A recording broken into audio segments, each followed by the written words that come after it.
Edmonton. Like that's just what I'm going to start off with. Really? Really? And I know I'm wearing Jets because I have nothing Oilers. What the heck, Oilers? Like, this just they just it's like everyone's saying in all over Twitter, Instagram, Discord, every single place where you talk about hockey or where that's talkable. Everyone is saying that it's the Edmonton McDavids. I was like, oh no, there's guys in there who are pretty good, who are pretty solid, and I think they can get them far. And then this happens, and I'm like, yeah, no, they're not even close again. It looks like when this team now this team does good during the regular season and can't do anything in the playoffs. Kind of like Toronto. But anyways, they went from not being able to do anything in either in 2018, 2019, did well in 2020, lose to Chicago, do well this year, get second seed, and lose to a team below them in the Winnipeg Jets. Now, game one, you lose 4-1. It was basically 2-1, but two empty netters made it 4-1. Okay, you know what? That stuff happens. Hellebuck is a shutdown goaltender. Just move on to the next game. Just try and bounce back. Game two, you lose 1-0 in overtime.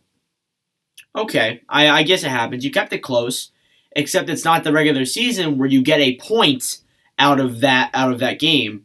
No, that you can't slide that under the rug and act like it's good. You're down 2-0. You go to Winnipeg for game three. You go up 4-1. 4-1. And you blew it. You just pulled a 2013 on the Jets. Like, that's just unacceptable. And then game four, you lose in triple overtime. You kept it close, but again, you can't slide it. And you get swept. Like, I don't understand. I wouldn't be surprised if we see Tippett fired. He's not the GM. Holland's the GM. I would not be surprised if we see Tippett gone. I really wouldn't be. If that happens tomorrow or the next day or the next day after that, don't be surprised because it likely will happen. You could just cough it up as, oh yeah, we'll bounce back next season. You said that last season.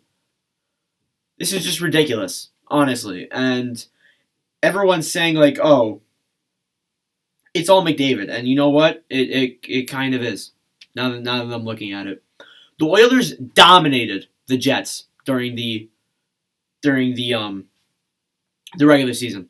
I even said in the preview, this could be an easy series for the Oilers. They could beat them in 5, or they could even beat them in 4. They could very well do it. And you know what? They got beaten 4. So that's the ridiculous thing. And the fact that they dominated them, I think they were like 8-3 against them, or 8-2, or 9-2, or whatever ridiculous number against the Jets this season. You look at it and you're like, yeah, they probably should win it. But they didn't. They got blown out. We'll see some big changes. We'll see if Tyson Barrie re-signs. We'll see if Nugent Hopkins re-signs too. After seeing this, Nugent Hopkins could be like, oh, well, Edmonton's great at all with the best player in the game, Connor McDavid, but I want to win a cup. See that? And then you have Tyson Barrie, who played a great defensive season, even a Norris-level season, which if you looked at him last season with the Toronto Maple Leafs, you wouldn't have said that at all. So now you're looking at him, and you're like, if this is what's going to happen every year, I don't think I want to be on this team anymore. So then you lose Tyson Barrie. And I mean, if you can keep Tyson Barrie, imagine what Nurse, Barrie, and Clefbaum can do on a blue line. And Ethan Bear, too. That top four will be insane. And then they got Bouchard down below. So that's just a ridiculous thing. They have the depth. I feel like they do. They're just a little bit too top-heavy. They need more depth below. Because, like, what? They have Yamamoto, McDavid, Draisaitl, Neal, Nugent Hopkins, Jesse Puljujarvi. That's 5 players on the top 6. the rest below, what, you got Chujar Kara, Tyler Ennis. I don't think Kyle Turris is on the team anymore. Or he might be. He's just on waivers. Yeah, that's just ridiculous. Honestly, it's ridiculous how you can only name like maybe like 5 of those players, and then you can only think of like what, 1 below. It's ridiculous. And I mean, they got the goaltending too. I mean, Mike Smith is kind of old, and I think that if the Oilers are going to want to contend for next year, they're going to need to either sign or draft a really good goaltender in this draft. I think that Jesper Wallstedt.